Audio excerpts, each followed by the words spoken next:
જામનગરની ઓળખ હવે માત્ર ઐતિહાસિક છોટી કાશી નથી, પરંતુ હવે તેમાં નવા પરમાણ ઉમેરાયા છે। મુખ્યમંત્રી ભૂપેન્દ્ર પટેલના નેતૃત્વમાં ઝડપભેર વિકાસ કાર્યો થઈ રહ્યા છે। લાલપુર અને ઠેબા ચોકડી પરના નવા ફ્લાયઓવર, વિશાળ સ્પોર્ટ્સ કોમ્પ્લેક્સ અને અત્યાધુનિક ઓડિટોરિયમ એ જામનગરની પ્રગતિના પ્રતીક છે। તો સરકાર દ્વારા નાગરિકોની સુખાકારી માટે છેલ્લા 30 વર્ષોમાં ઘણા કાર્યો કરવામાં આવેલ છે અને નવા એરિયા જે ડેવલપ થયેલા છે એ બધા એરિયામાં જલ સે નલ યોજના દ્વારા બધા વ્યક્તિઓના ઘર સુધી પાણી પહોંચી રહે એવી સુવિધા આ સરકાર દ્વારા કરવામાં આવેલ છે। અને આ રીતે જોવા જઈએ તો પાછલા 30 વર્ષોમાં આપણું શહેર બધા મહાનગરોની હરોળમાં આવી રહ્યું છે।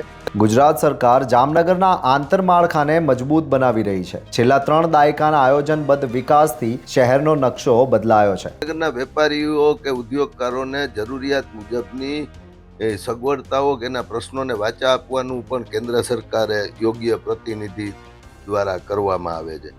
જ્યારે પીએમ આવાસ યોજના હેઠળ પણ જામનગરના નાના માણસોને લગભગ ઘણા લોકોને ઘરો મળ્યા છે। આધુનિક માર્ગો અને મજબૂત ઇન્ફ્રાસ્ટ્રક્ચરને કારણે જામનગર આજે અન્ય મહાનગરોની હરોળમાં ઊભું છે। શહેરી વિકાસ વર્ષ અંતર્ગત જામનગરમાં આશરે 1200 કરોડના પ્રોજેક્ટ્સ કાર્યરત કરવામાં આવ્યા। ટ્રાફિકની સમસ્યાના કાયમી ઉકેલ માટે રિંગ રોડ પર લાલપુર અને ઠેબા ચોકડી ખાતે ફ્લાયઓવરનું નિર્માણ થઈ રહ્યું છે। જામનગર શહેરમાં હાલમાં અર્બન ડેવલપમેન્ટ યર્સના અનુસંધાને આશરે 1200 કરોડના વિવિધ કામો કાં તો લોકાર્પણ કરવામાં આવેલ છે અથવા જામનગર શહેરની ફરતે જે રિંગ રોડ પસાર થઈ રહેલો છે એની ઉપર અત્યારે હાલ લાલપુર ચોકડી ખાતે ફ્લાયઓવર બની રહ્યો છે। એ જ પ્રકારે ઠેબા ચોકડી એટલે કે કાલાવડ રોડ ઉપર પણ આપણે એક ફ્લાયઓવરનું નિર્માણ કરી રહેલા છીએ।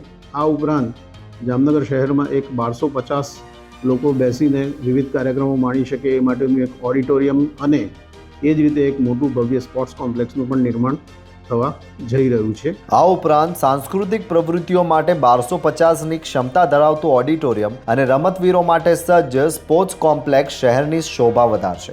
આગામી 25 વર્ષની જરૂરિયાતોને ધ્યાનમાં રાખીને તૈયાર કરાયેલો દીર્ઘકાલીન રોડમેપ જામનગરના ભવિષ્યને સુરક્ષિત કરશે। સ્માર્ટ સિટી મિશન હેઠળનું ભંડોળ અને વહીવટી તંત્રની સમયબદ્ધ કામગીરી શહેરને નવી ઓળખ આપી રહી છે। જોતા રહો ગુજરાત વંદન। ધન્યવાદ।